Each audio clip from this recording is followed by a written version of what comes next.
can use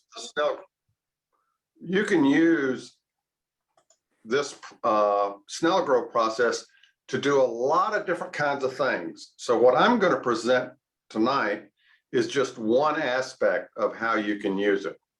And again, it's the specifics goal to get me past my swarm season because of what I do for a living. With that in mind, and before I started, just to show you what a Snelgrove board is, this is a Snelgrove board, okay? One end, right here, has no doors on it. The other three sides each have upper doors and lower doors. So you have a lower door and an upper door. And I will talk in my presentation about how you manipulate those doors during the use of this technique. Everybody gets confused and gets lost in it and doesn't get it, and that's all right, because at the end, I will go over it again with you as many times as necessary to make you comfortable in understanding what I'm trying to portray. It's not difficult, it's just different than whatever we do. So with that intro, I'll see if I can't get us set up to move forward on this. Let's see, I think this is the one I want to share. Is that the right one? You're getting just the blue screen? Yep, that's it. We've got it. Okay, very good. All right. So the Snelgrove process, how to prevent a swarm, make a new queen, and make a honey crop. Because you know that every year when your hive or my hive swarms, that existing queen leaves with about 2/3 of the bees in that hive, and they go start a new hive, and the original hive makes a new queen, and they start growing up, but they miss the nectar flow, so you don't get a honey crop out of that hive that year.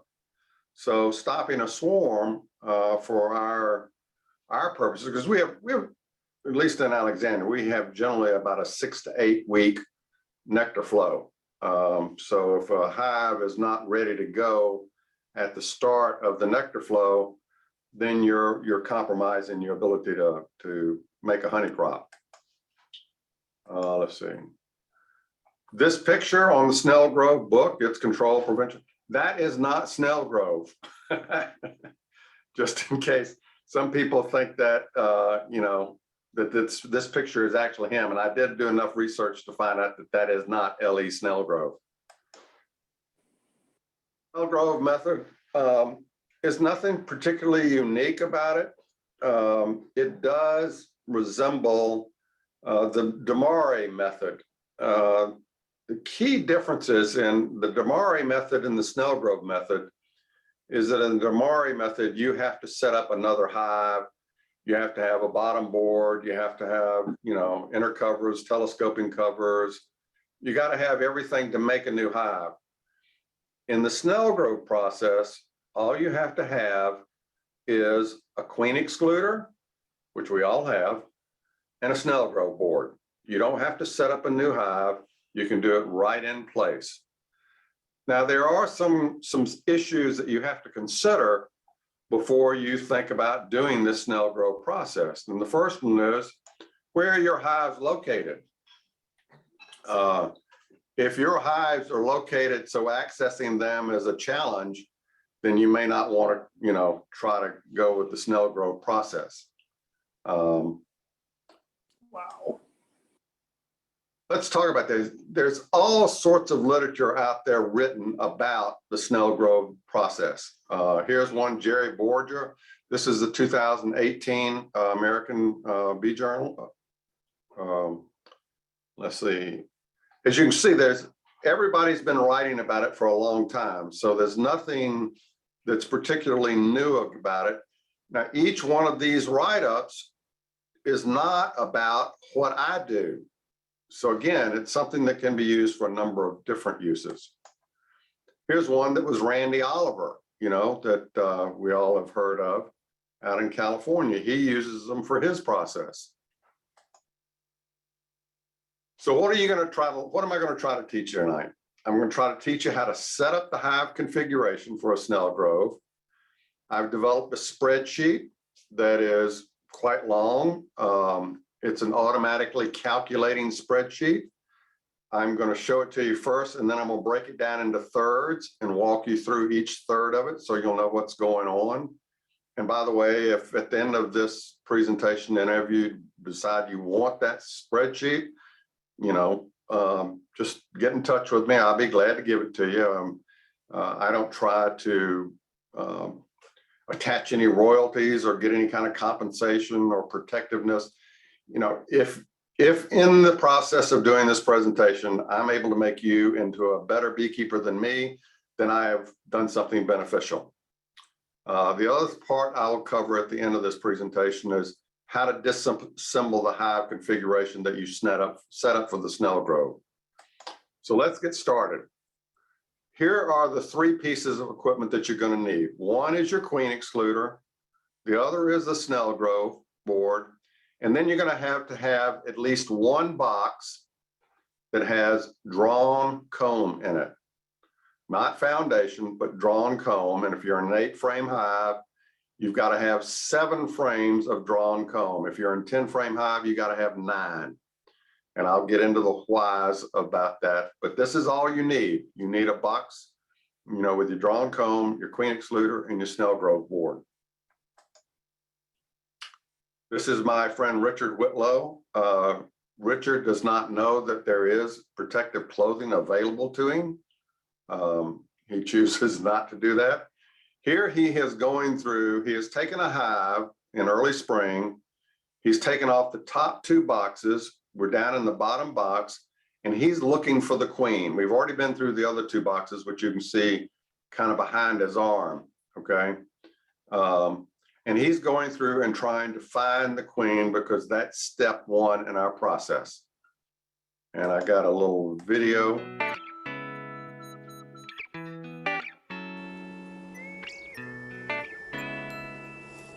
Now we have to put the queen back in.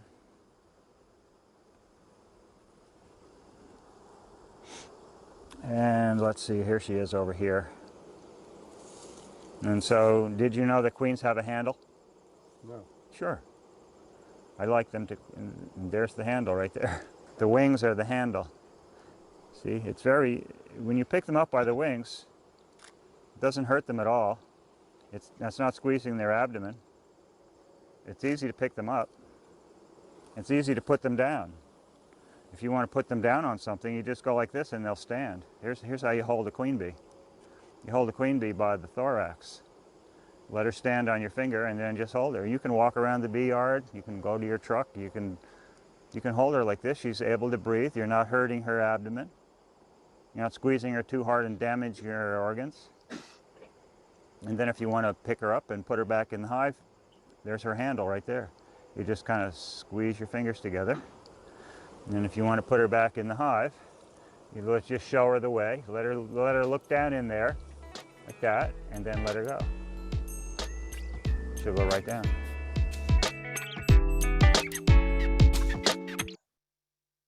So now you see that we've taken that box that I was talking about. My equipment is 8-frame equipment, and it's got 7 frames of drawn comb in there, okay? And Richard is getting ready, or that's actually me, getting ready to pull the frame out of our quiet box, which is where we store queens when we're, you know, working. We put them in there, they're safe, they can't get damaged. And if you come out to SHP and work with us, we'll teach you more about how to use a quiet box. But anyway, we're taking that frame and we put this box on the very bottom box on the hive. And we're going to add that queen with the bees that are on that frame into that box and nothing else. We're not going to give them any food. We're not going to give her any frames of cap brood. We're not going to do anything except the frame that she's on. That's what gets put in that bottom box. Okay. Then we put our queen excluder in there. We do not want her traveling up through the hive. So we put the queen excluder. Other bees can go down and visit with her, or if there are other bees in there, they can go up into the hive. But that keeps her in that box. And then the additional thing we're going to do, the lighter color boxes in my hives are honey supers. And so this is a honey super on the bottom right-hand side that we're putting on top of the queen excluder. Now, the reason we do that is this setup is going to be in place for several weeks. And the queen is in that bottom box. She's laying brood. And as soon as we set this hive up, all of the foraging bees from the remainder of the hive will join her down there. Those foraging bees are going to go out, and if a nectar flow starts, they're going to collect nectar, and you got to give them a place to put the nectar, which is where they'll make honey. Okay, so it's really pretty straightforward. So you got the box with the queen excluder, and then a honey super. Now, the honey super, I oftentimes use this process to make new honey frames. Okay, I put in foundation a lot of times. That also gives the bees more to do. I mean, we've got a small box down there. The queens start raising bees. Nurse bees are born. They need something to do. They like to draw wax when they're young. So we give them plenty of opportunities to draw wax. You could put, if you have honey frames that you can use that are drawn out, you could put up there and they'll store honey and make a honey crop for you. And here, just to show you that, you know, there's many different kinds of Snelgrove boards out there. Some people call them double screen boards. You know, there's a lot of different ways that you configure this.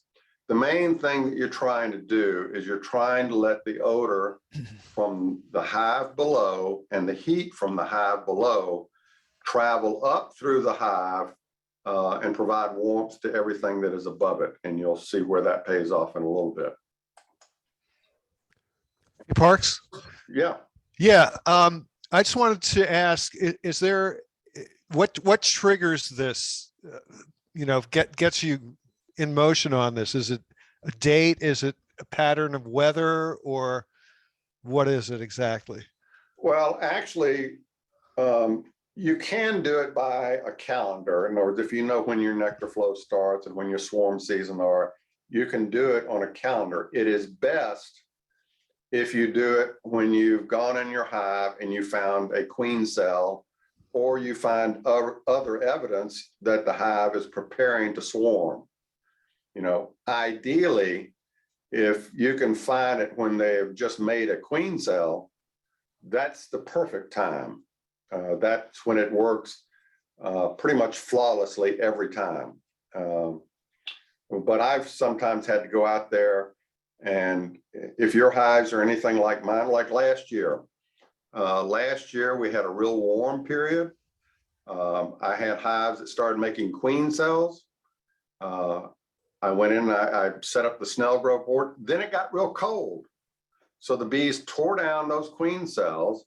I had a Snelgrove board set up configuration to allow that process to work, but it stayed cold for so long that I had to dismantle it and come back in and approach it again from a different way. So it's tricky sometimes, but the key parameter that you're looking for is signs that your hive is about to swarm.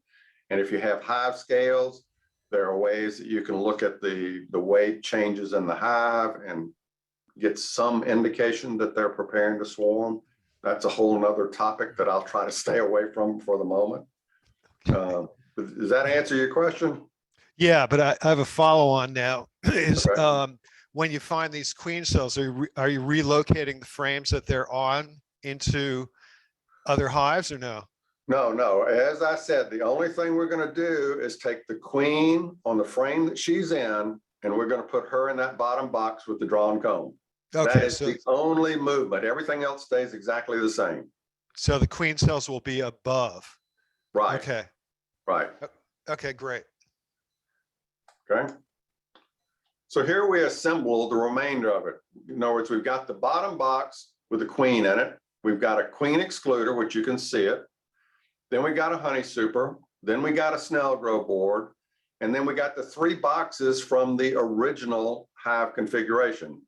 Now I've taken a frame of drawn comb and put it in place of the frame that we took the queen out of, okay? So I have 8 frames in each of those dark boxes on top, okay? And if I have a queen cell, more than likely that queen cell is going to be on the, the bottom of that top box. So, and if I've got a queen cell there, I'm really, really happy. So that's how I get it set up.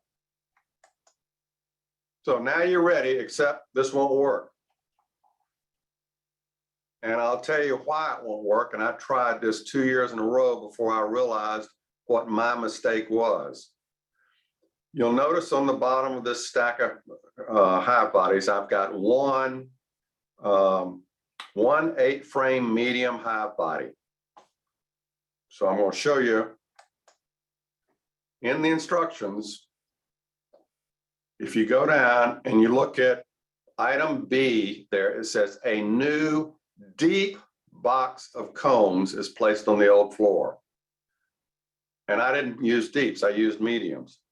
And the 2 years that I tried it, by putting mediums down there, there was not enough space for the queen to live in. And within 3 or 4 days, they swarmed. So I'm like, either they lied to me or this process is not working, or, I didn't know what was going on. And it was the fact that I did not catch that they're talking about deep boxes. So let's look at the difference between a deep box, okay?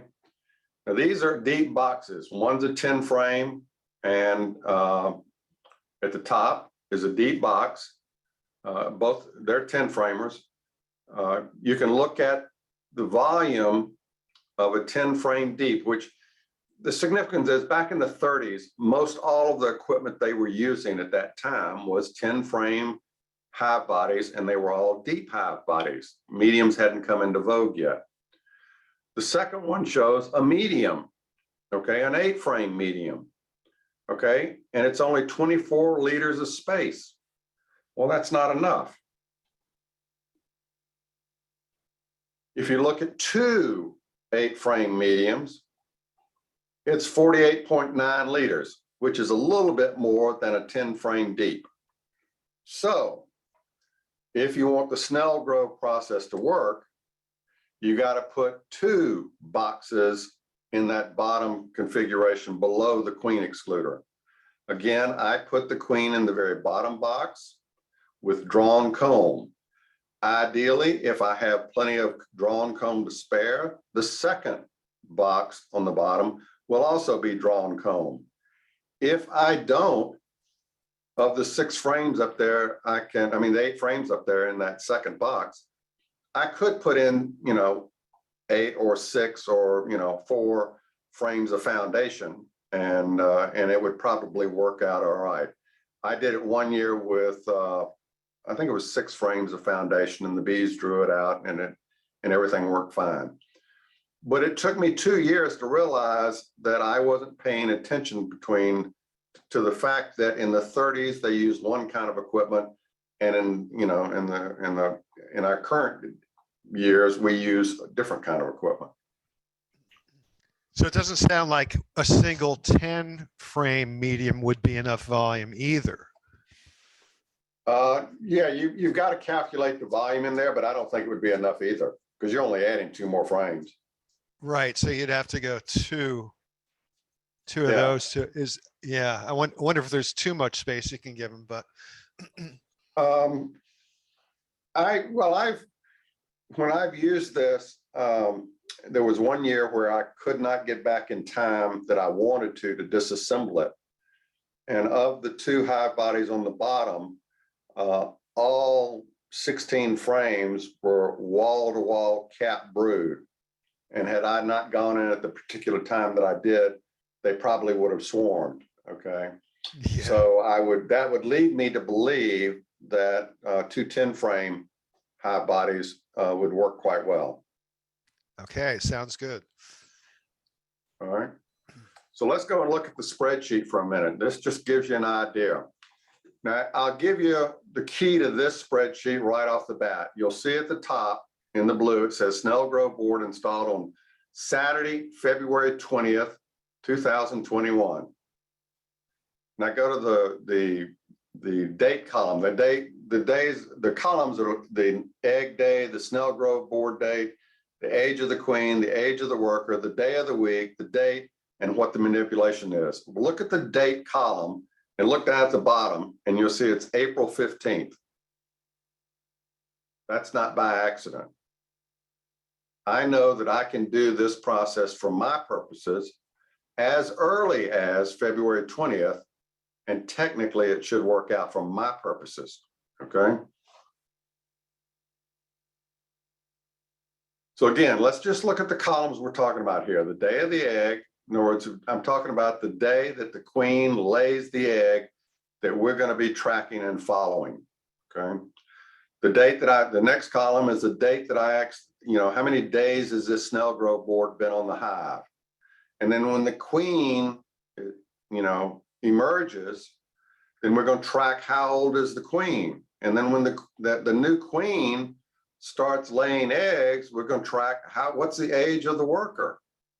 And then just to make it easy for me, I want to track the day of the week and what day it is. The day of the week, I emphasize this because a lot of people don't realize in beekeeping that the bees really don't care that I might have a job working Monday through Friday. If they need something done on Wednesday, they need it done on Wednesday. And they don't care what my schedule is. So let's look at how we start out. On February 17th, the egg is laid by the queen, okay? On February 20th, I go out and I put the Snelgrove, I do this configuration that I just showed you, and I set up the Snelgrove process. The bees pick one of the eggs, or they pick a larva that's 1 day old, okay? So the egg is, some people say 3.5, some people say 4, I'm using 4. So they laid an egg, it took 3 years, it became a larvae, and on day 1 of the larvae, ideally, the bees will pick that egg to make a queen out of, okay? And then down on Wednesday the 24th, when the egg is 8 days old, and I've had the Snelgrove board on for 5 days, okay, I rotate the entrances, which I will show you what I'm talking about on that at the back end of this. The purpose in rotating the entrances, and I'll talk about that a little bit right now. The purpose in rotating the entrances is so that you've got a hive that has 3 boxes on the very top, and it was about to swarm. So there's a lot of capped brood in there, and that capped brood is emerging. And all of a sudden, that hive is going to start getting very, very crowded. And so you have to bleed off some of the bees from those top 3 boxes and let them join the queen down in the very bottom of the hive, okay, so that everything will continue to work well. Otherwise, you'll get overcrowded in those top 3 boxes because they're now full of brood. They got a queen that's cooking, and they'll swarm, okay? Then on day 8, no, excuse me, on day 12, which the Snelgrove board has been on 9 days now, that happened to be a Sunday, I'll rotate the entrance doors again. Now, the key point is during this, or not key point, but a key thing to pay attention to is on the 10th, 11th, and 12th days of that egg, in the development period of that egg for the new queen, that's a real sensitive time in that hive, and you need to be gentle and not jar the hive and not upset what they're doing. Rotating the Snelgrove boards, okay? We get back in here. This is the second page. We're starting out on day 13 of the egg, okay? You can go in on day 14, which the Snelgrove board is 11 days then. The egg is 14 days old, or the egg is 14 days old. It's now a queen cell, okay? We know that on the 16th day, that queen is going to emerge. So if you're really trying to make splits and nukes, the 14th day would be an ideal time to go in and harvest some of those queen cells. And I've gone in and found as many as 12 queen cells in those top 3 boxes. And I can pick 5 or 6 of them and go make nukes and have new queens, getting mated over in those nukes and not upset this process at all. It'll continue on just as it's going. On the 16th day, when the queen emerges, I will rotate the hive entrances again. And again, I'll explain this, but and the key point is after this rotation, you do not want to rotate the entrances at all ever again. The reason is if the queen flies out of one particular door and you were to rotate the entrances around so that that door is now closed, the queen would not know how to find her hive. So you don't want to mess with the doors. You want it to be so that when the queen decides to go out and do mating flights, whatever door she goes out that you've got set up, she can come back to that same door and get back into her hive. We see that down on days 21 and 22 of the egg, which the age of the queen, she's 6 or 7 days old now. She may go out on her mating flights. Nothing like a little. 1976 in Germany, these cameras revealed the bees' most intimate moments for the first time. The cloud of drones is chasing a tethered queen. The successful drone mounts and explodes semen into the queen with a popping sound that can be heard on the ground. Then, leaving his penis in the queen, he falls paralyzed to the ground and dies. In this one afternoon, the queen mates with 6 to a dozen drones and then will never mate again. She stores the semen in a special sac where it will last her entire life. For the next 2 years, she will be an egg-laying machine.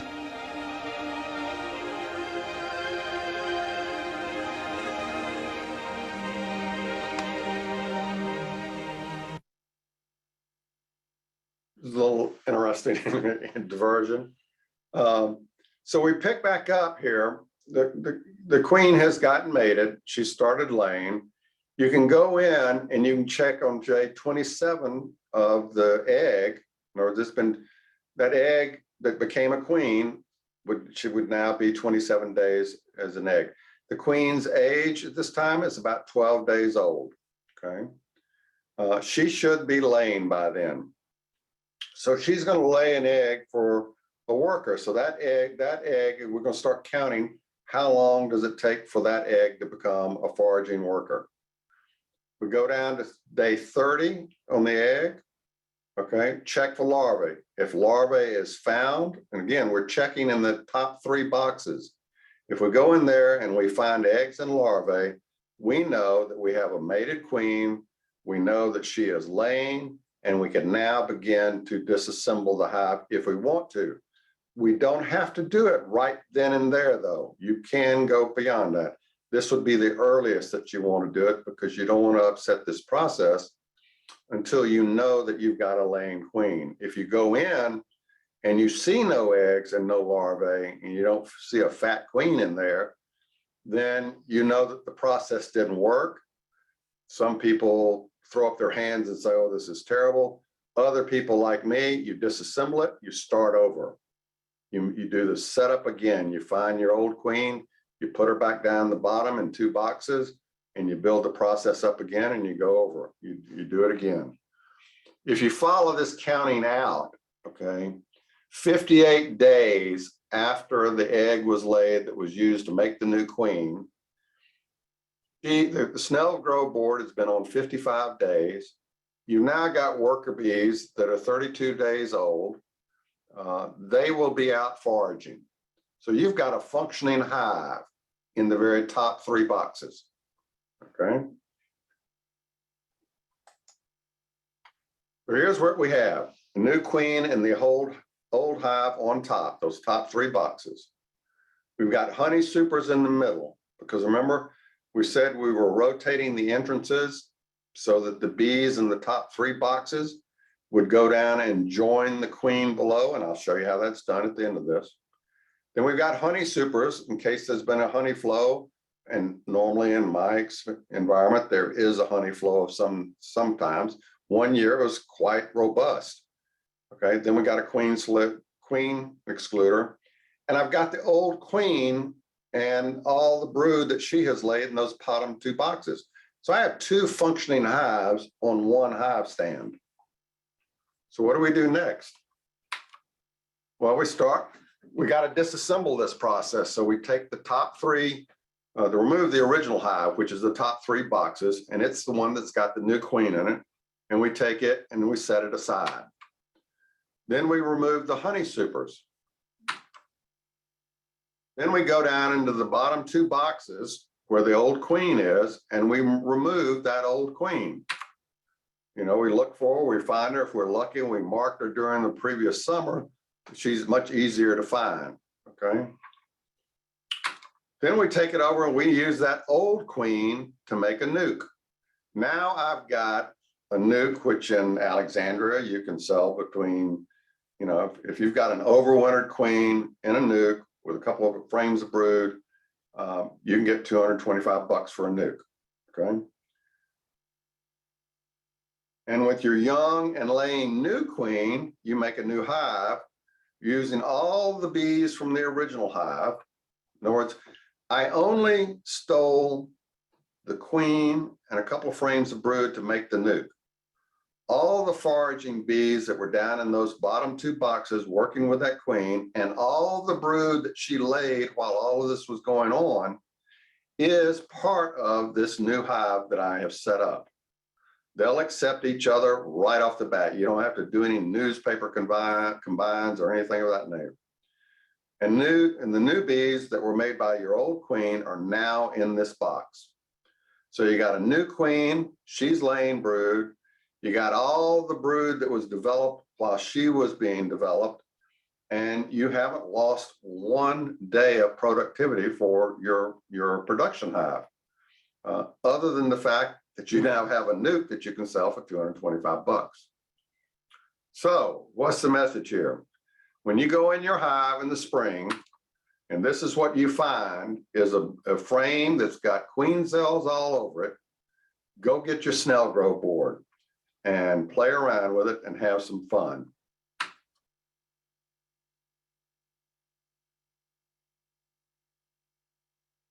Any questions?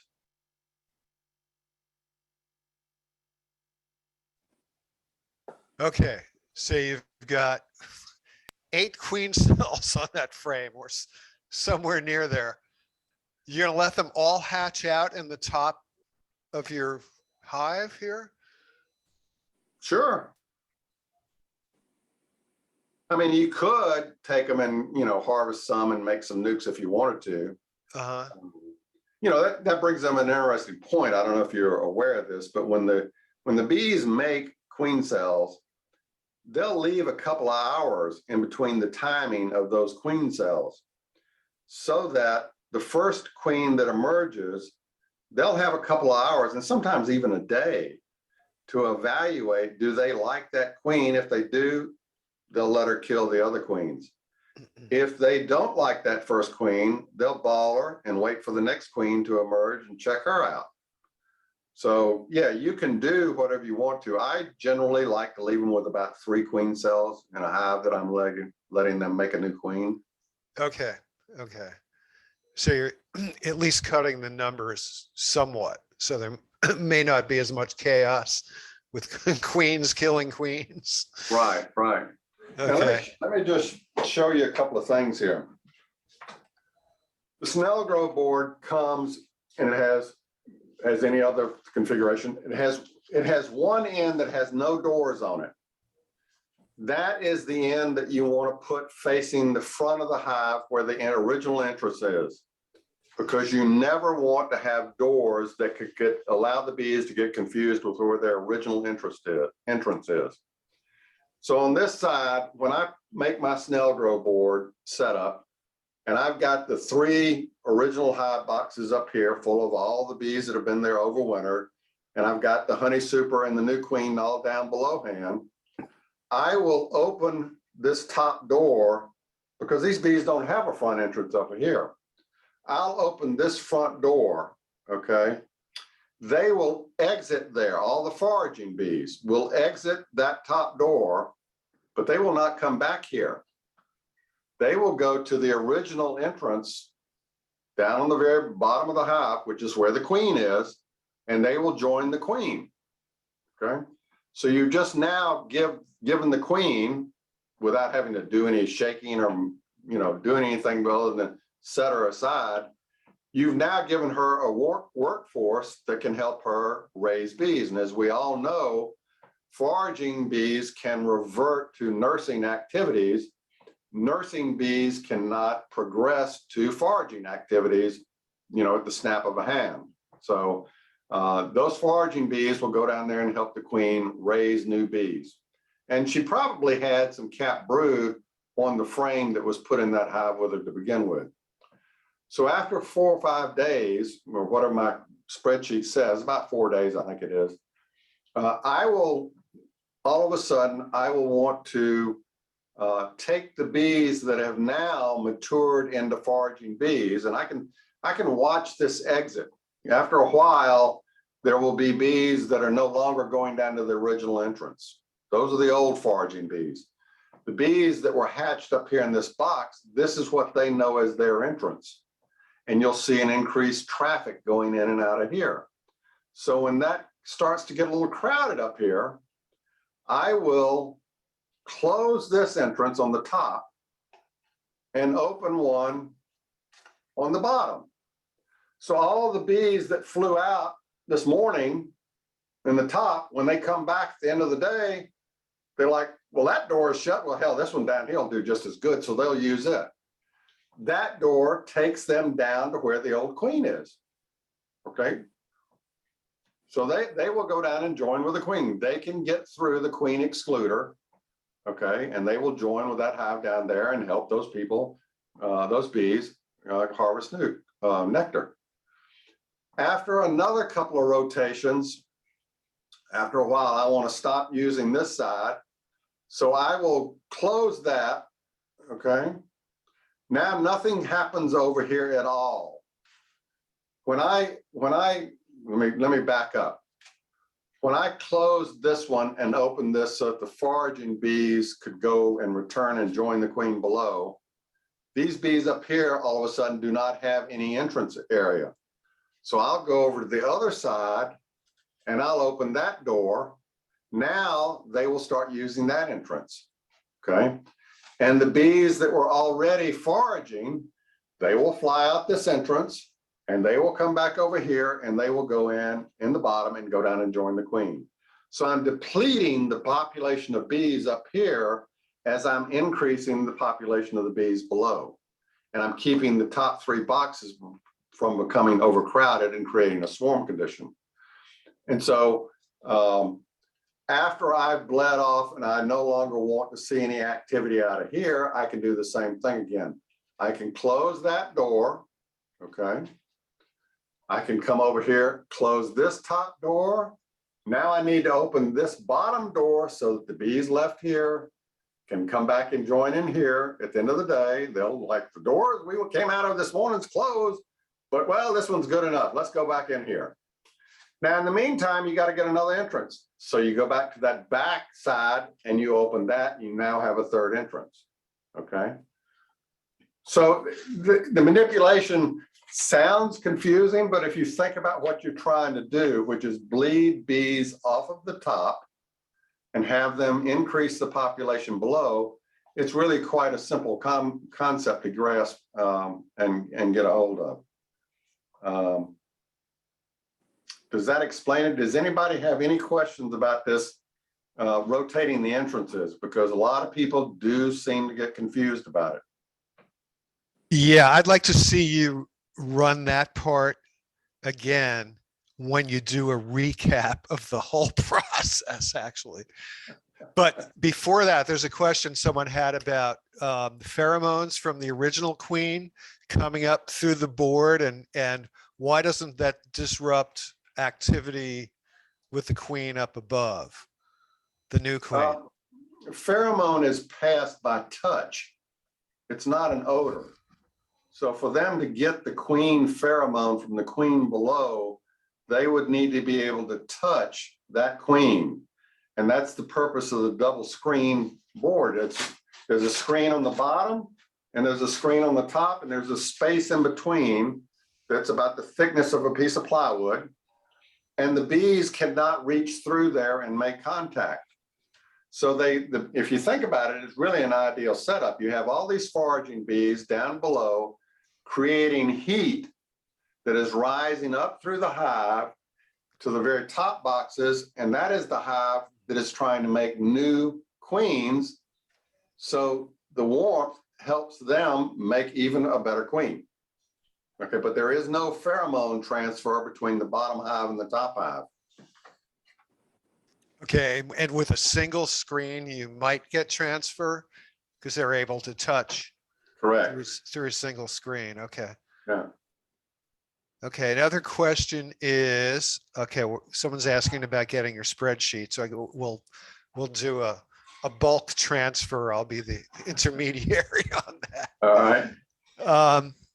And someone's asking when the Snelgrove board is removed, which I guess is when everything comes apart at the end of the process, right? Right. When you're unstacking everything and you make your nuke with the old queen and you put all the boxes back together to make a new production hive, you're taking the queen excluder off, you're taking the Snelgrove board off, you've just got a straight production hive then. Okay. And when you do a recap, we'll see that happen. See there. Oh, another question is why do you need 3 entrances? Yeah, why do you need 3 doors? Why wouldn't one work?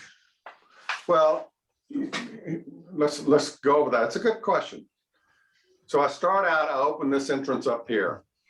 I have all the original foraging bees that were part of the original hive that leave and return to the entrance they knew before this was all set up, which is in the front of the hive. Okay.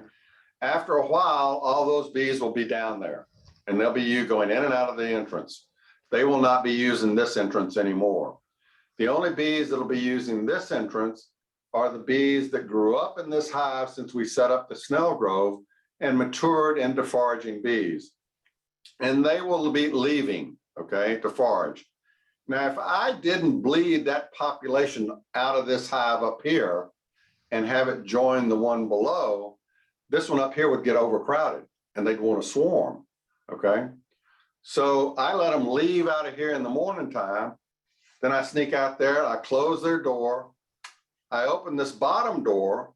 When they come back at the end of the day or whenever it is they come back, they will go in there and they will join with the queen that has plenty of room down there, the original queen. The minute I go over here and open this one, any of the bees that are foraging bees that are still up here that used to use this entrance over here, they will fly out and they will come over here and go in here also.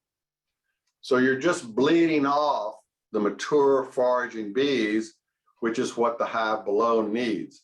You can't do that fooling with just one set of doors. You know, we all know, or I hope we all know, that if I were to rotate a hive 90 degrees, the bees more than likely would not be able to find the entrance.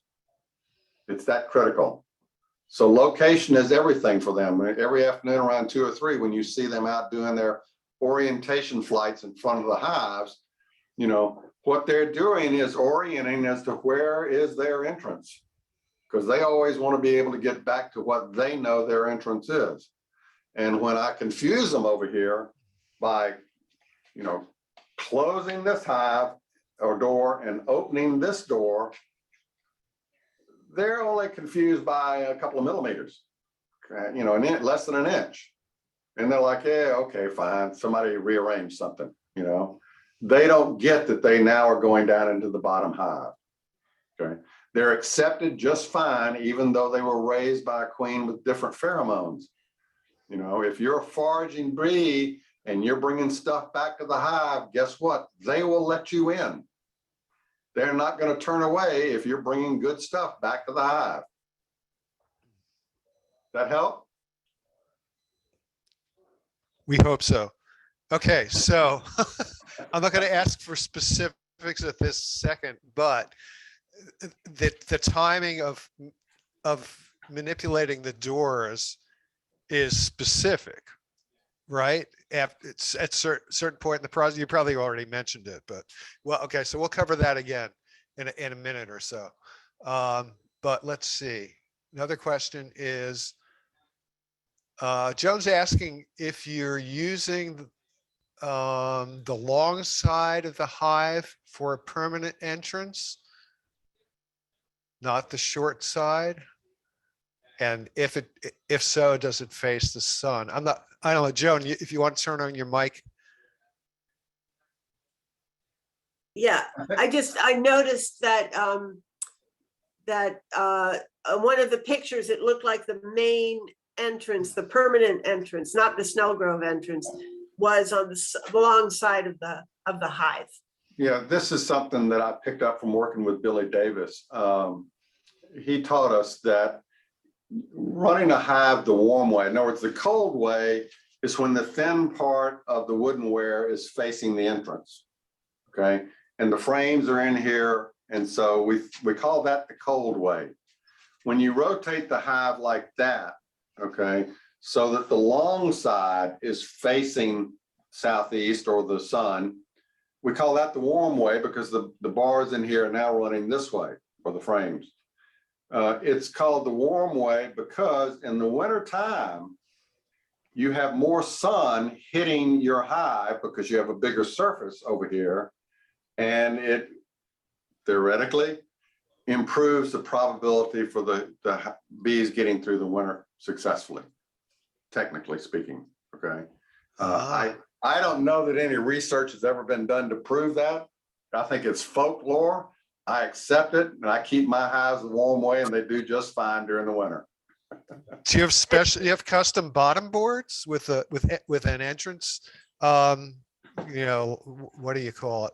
The little deck out front along the long side.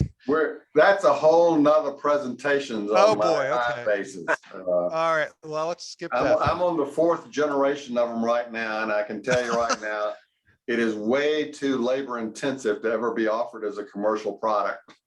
Really? Okay. All right. All right. Let's see. Here's another question. Excuse me. When the old queen is put down in the bottom box with seven empty drawn frames and the foragers move down, how do they survive without food for several days? Well, if you think about it, you've got, in other words, I said, when you go in the hive and you see a queen cell, the bees are not going to make a queen cell unless they've got some nectar flow. Okay. You know, there's food out there available for them at that time. That's just one of the givens that that kind of underlies this process. Okay. Yeah. There won't be any new queens till there's food. Right. Right. Okay. All right. Hold on a second. I lost my chat window. Okay. How many of these do you do in a season? Is it one for every hive you've got, or? With 6 hives, I've done all 6 of them. Okay. I've had years where only one of the 6, because of our screwy weather that we have around here, only one of the 6 worked well. Again, I'm kind of pressing the time frames because I have a business need that dictates when I can do it. If you can schedule putting your Snelgrove boards on when you see queen cells, and it's really quite easy to monitor that. 90% of the time in the spring, your queen cells are going to be found on the bottom frames of your top box. So all you got to do is go out there, lift up the box, look on the bottom. If you see any queen cells, you say, okay, get my Snelgrove board, set it up. Okay. Now, granted, there might be a queen cell somewhere else hidden in the hive you missed, and that's part of beekeeping. But generally speaking, your queen cells are going to be, your swarm cells are going to be on the bottom frames of that top box. So it's really quite easy to go out and check. And the minute you see the queen cells, then go set up your Snelgrove process. What do the failures look like? How many different varieties of failures are there? Well, early on, before I realized that I needed 2 boxes on the very bottom with the queen in it, the failure looked like swarm bees hanging in my neighbor's tree. Okay. After I got figured out that that was the problem, the failure would amount to the queen, for whatever reason. It can be cold weather, whatever reason that causes the queen to not be able to get mated and make it back to the hive. You know, she can be eaten by the robins. She can, you know, get killed running into the truck windshield. Any number of things can happen to your queen. Or the weather can get cold and she can't go out and fly and get mated. So you've got you know, a young virgin queen running around in your hive, and you know, after a period of time, it becomes too late for her to get mated. Okay, So so you all the usual queen rearing things exactly that go wrong. but it's not a disaster because you still got a queen in the very bottom of that hive that you can just put everything back together and move forward. You know, you take out the young virgin queen that's not productive, you get rid of her. But after you've done that, you can merge everything back together. You still got a production hive and you've avoided swarm. Yep. And you Okay. haven't So lost any brood production. So right. So you didn't get the new nuke, but everything else is good to go. right. Okay, that's good. One other question. Oh no, it was a comment that in England they call the hives national hives, and they're all set up the warm way. I don't know if you'd heard that before. No, I didn't know that. Okay, that's good. I don't keep track on English beekeeping. I have a hard enough time keeping track of American beekeeping. Hell yeah. I'm with you there. Somebody says HSP question mark. I don't know what that is. SHP, Oh, Sustainable Honeybee Program. oh, maybe that's it. Okay, she said HSP. Okay, sustainable honeybee. Okay. Yeah. Okay. Now, if you wouldn't mind indulging me, if you could do like a 5-minute synopsis from beginning to end. Sure. The process. So the process is really quite simple. Okay. I get an indication that my production hive early in the spring is getting ready to swarm. That's my key signal. So I go get my Snelgrove board. I get my 2 boxes of drawn comb. I go out there. I take apart my existing hive. I set it off to the side. I go through it. I find the queen. I take the frame that queen is on with the queen on it, and I set it aside. I put down a box on my hive base that has, you know, the first frame box has 7 frames of drawn comb. I put the queen in there in the frame that she's on. I put another box of drawn comb on it. I put a queen excluder on it. I put a couple of honey supers on top of that. I put my Snelgrove board on top of that. Okay. I open an entrance so that they can fly out. Okay. And then and then I put the original hive on top of all that. So it's really, it doesn't, you know, the hard part is finding the queen, which begs the question to always make sure you've marked your queen in the fall when you're going into the winter, because it makes it a lot easier to find her when you're trying to do this process. No doubt. So So was that good enough? yeah, that's good. That's pretty concise. Now, at what point is it days from the beginning, or are you monitoring activity? At what point do you start switching around the doors? The spreadsheet that I have covers that. Okay. You know, and all you have to do is, I keep one spreadsheet for each hive.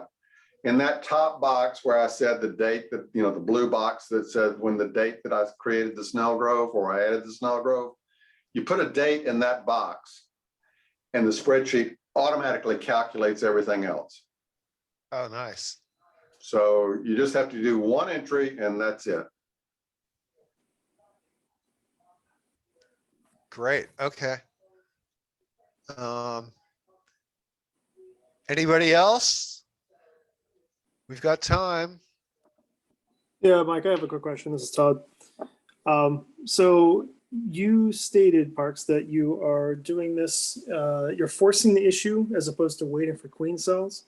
Are you finding that you're sometime around February 20 date is good enough for mating with the new queen? Or you're finding enough drones when the queen emerges and is going for mating flight? No, I use the February date just to show the earliest that I could do it. Okay, that would get me past April 15th. If I can work to wait until that first week in March, I'm much better off. Okay, for the exact reason that you outlined it. I mean, it's, you know, the weather needs to be warm, the availability of drones for the new queens to mate with. Those are all issues that would be beneficial for me to wait as long as I can. Okay, but you personally, just for your business practices, are not waiting for queen cells. You're forcing the issue. Most of the time I am. Now, this year I've been downsizing my business. Last year I downsized it by a third. This year I've downsized it by another third. And the whole purpose of that is so that I'll have more time to devote to beekeeping, because I enjoy beekeeping a hell of a lot more than I do taxes. Yeah, and it pays almost as well too, right? Almost. Yeah, for like 40 times the number of hours. Right. Oh, let's see. Yeah, so you're actually you want everything wrapping up on tax day, huh? Well, no, I mean, if I do this, I've got to do it so that I don't have to mess with the bees before April 15th. Yeah, understood. It's not like everything stops on April 15th, but Right. you can take a breather there because now you're into extensions anyway, right? Well, after April 15th, I wander around for 2 or 3 days trying to figure out what it is I'm supposed to do next, because I've only been doing one thing for several months. Exactly. Yeah, I'm sure. Can't be that much fun. No. Somebody says, oh yeah, somebody says you can make tens of dollars in beekeeping. And somebody else is asking how much honey you're getting from 6 hives. Normally, I get about 300 pounds per year out of 6 hives. This past year, I got 500 pounds out of 5 hives, and I did something that I had not done before. Again, remember I said I cut down my tax practice so I'd have more time to spend? Yeah. Richard Whitlow came over with me one day, and I have a mentee that joined us, and we went through all my hives and we pulled out all the honey frames that were at least 90% capped. The reason I had to do this is all my honey supers were on all my hives. The nectar flow was still going, and I didn't have anything for the bees to use to put away the nectar. So I went out and I harvested capped honey frames, took them down to my basement, extracted them, brought the empty boxes back out and put them back on the hives. Because of that, I made 500 pounds out of 5 hives. Oh, as opposed to just doing one harvest? Right. Yeah. That's what I do too. I don't want to do too many all at once. All I want, 30 frames at one time is about all I want to do. So I'm constantly doing that, but I'm not a tax accountant. Well, I have a honey room that's set up and sized for somebody that has 150 hives. Ooh. I have 6 hives. Yeah, nice. Yeah, we should all have that problem. Wow. All right, so why don't you tell us about, let's see, make sure I'm not missing any questions. Tell us more about SHP and tell us about the box dipping program you've got. Okay, Sustainable Honeybee program is located in Nearsville. We have 2 apiaries. One is at our barn location, which we generally don't publish the address. We just tell people about it because it is a private residence that is allowing us to use 2 of their barns to run our operations out of. And then we have an apiary that has about 24 hives in it right behind that barn. We do not do any honey production. We raise bees. We try to raise, gentle bees that are acclimated to the mid-Atlantic region. And primarily our target audience is new beekeepers so that they can get bees that have a better chance of surviving, in our temperate climate that we have here. The other thing that we do, which is we will do, we've done a full day demo for the Loudoun Country Day School 4th grade class. That is a trip. I mean, you think your questions tonight were hard. They give you some hard questions, okay? Very rewarding experience. Last year, we've done that a couple of years now. I think we're doing it again this year.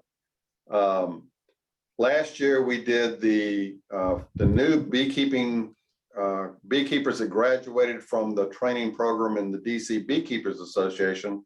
They came out and had a field day with us, showing them how we keep our hives the warm way. We taught them how to use a quiet box, how to use the quiet cloth covers to keep the bees gentle. We taught them how we keep bees. Okay. Ideally, for people to really learn that technique, we need them to come out and work with us a couple of weeks in a row. It takes a while to pick up the techniques, and it takes manpower to keep the operation going, and so we look for volunteers to come out and work with us all the time. Let's see, we have the one apiary right there, our operation, and about 2 miles away, we have our original apiary that has, another 20 some odd hives. Each of our apiaries, we have mostly nuke hives, and then we have 4 8-frame hives there for drones, but more importantly for resources. So if we have a hive that is weak, it's much easier to go steal a frame of, capped brood out of an 8-frame hive than it is to try to rob it from another nuke. So we use those 8 frames as resource hives to help us build up. And just like any other bee operation that's not professional, we make all sorts of mistakes. We refer to them as learning experiences, but they are mistakes. And we have a great time. We have a good crew of people that work out there with us, but on any given day, we have 3 or 4. We'd like to have 6 or 8. We're trying to find, a bee club that would like to affiliate with us more. I'm getting old. Richard's getting old. We can't do this forever. So it's time for us to find some people that we can bring on board that are interested in continuing what we do. It's going to take them a while to learn what we do, but it is the best organization that I've ever worked with, because I've been able to learn more about beekeeping, primarily working with Billy Davis when he was alive. But keep in mind, Billy really didn't teach us anything. He just gave us the opportunities to learn a lot of things. And that's what we try to do. And, between Richard, myself, and another guy that worked with us, Kim, between the 3 of us, I think we probably have covered most of the mistakes you can make in beekeeping. Some of them we're better at than others. And hopefully not too many get repeated too often. That's the goal, So is Monday the primary day for volunteering opportunities? Yeah, we're out there every Monday. Now, we didn't go out there today. Yeah, so that would be a good day to skip. Yeah, but we're out there on Mondays. We normally arrive in the spring. We try to get there about 8:30. This time of year, we get there about 9:30 or 10. We try to wrap it up no later than 2 o'clock. So for those of us that have to get back into town, we don't get caught in the traffic. We have one guy that drives from, Southern Maryland to come out and work with us. He's on the road a good 2 hours every Monday. Wow, well, that's dedicated. Yeah, and it's a good group of people, which is like finding a group of 4 or 5 beekeepers that don't argue and can agree on how to do things. That's a pretty unique organization. It is. I mean, it's tough to have a volunteer organization of any form. So Right. it takes a lot of work. And okay, how about the hive wax dipping thing? Okay, that the you guys wax do? dipping. We have a wax dipping tank. It's a metal tank that I had made by a welder up in Baltimore that will accommodate at least one 10 frame deep. Okay, and it's filled with a wax mixture, which is 80% microcrystalline wax. And no, excuse me. Yeah, it's 80% paraffin wax. Paraffin wax, I think it is. Yeah, I think it's paraffin wax, and 20% microcrystalline. Okay, we heat it up to a temperature of about 300 degrees. And then we dip woodenware, new woodenware. We don't dip old woodenware because we don't want to pick up the whatever it is that's in your hive bodies. And we don't want the paint chip off into our wax. But we dip them for 10 minutes. And for each 10 minutes of dipping, it boils all the moisture out of that wood at 300 degrees. And when we take it out of that tank, the wax that's on it just gets sucked in and seals it up. I've got hive bodies that I've been using for, 10 years that have no warpage, no deterioration. I mean, they're just as good as, I've torn them up with a hive tool somewhat, but none of the wood has come apart and I haven't had any warping at all. And we don't have to spend any time at all painting them every year. So it's a real advantage. And what we do is we charge $15 for every dipping session, a 10-minute session. So if you have a deep, that would be $10. If you have a deep nuke, I can only do one of those. So that's a $10 dip. If you have mediums, I can do 2 medium 5-frame nukes. Okay, so that would be a $15 charge for 10 minutes. So whatever we can do for 10 minutes, if you got a bunch of inner covers, we can't put them all in there, but we could probably put in them with some other stuff and make a 10-minute session out of that. We give you a letter that basically says that you paid $2 for the service we provided, and you got a $13 tax deduction since we're a 501c3. Well, that's great. Angle. Compared to painting time and then not having to repaint, that's really a bargain. Yeah. That's great. I wish I had some new woodenware.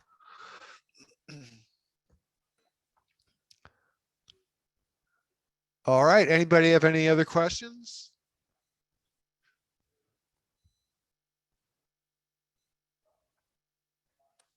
You may have worn us out, Very good. but at least we've got we've got the video to refer to. All right. I'm just going through here to make sure I haven't missed anything. Nope. A few thank yous and congratulations. Everybody's been very happy and attentive. All right, sounds good. Parks, If any- Parks, you might want to give them a phone number to reach you to come out for Yeah. visits. Okay. That's Richard talking. Richard is recovering from COVID-19. Okay. Oh my He's goodness. Not feeling well. He came out tonight to show his support for what I'm doing tonight. If anybody wants to get a hold of me, my phone number, well, I tell you what, why don't since this is being recorded and we don't know who's going to get that, I'll let you true. pass out my phone number. You've got it. And you can pass out my email address to anybody that's interested in doing it as well. Okay, I'll do that. And we'd really like to see some of you come out and work with us because, we need the help. We think we can help you become a better beekeeper. We've got some things we know that work pretty well. And I think it'll be mutually beneficial. Sounds good. That's for all the people who are now telecommuting and can sort of work from Nearsville on Monday. Yeah. There we will go. help. Turn that GPS on your phone off. Right. All right. All right. Thanks very much, Parks. I'll be in touch, and Okay. I'll probably, I'll ask you for the spreadsheet. I'll go ahead and mail that to you tonight. Okay. I'll give you the password to unlock it. Okay. I would suggest that if you're not an Excel spreadsheet, aficionado, don't unlock it because there are a lot of formulas in there that can be messed up. Oh, But if yeah, you're yeah. comfortable No. with Excel, go ahead and unlock it. You can change it any way you want to. It doesn't matter to me. Okay. What I'm sending you, I know will work. Yep. If you use it and you have further questions, feel free to contact me. Okay. Sounds great. Thank you very much. We'll talk to you soon. I'll try to hook up with you on one of these Mondays coming up. All right, very good. Thank you. Okay. Appreciate the opportunity. Yeah. Thank you. Thanks, Bye-bye. everybody. Bye-bye. Thank you. Good night.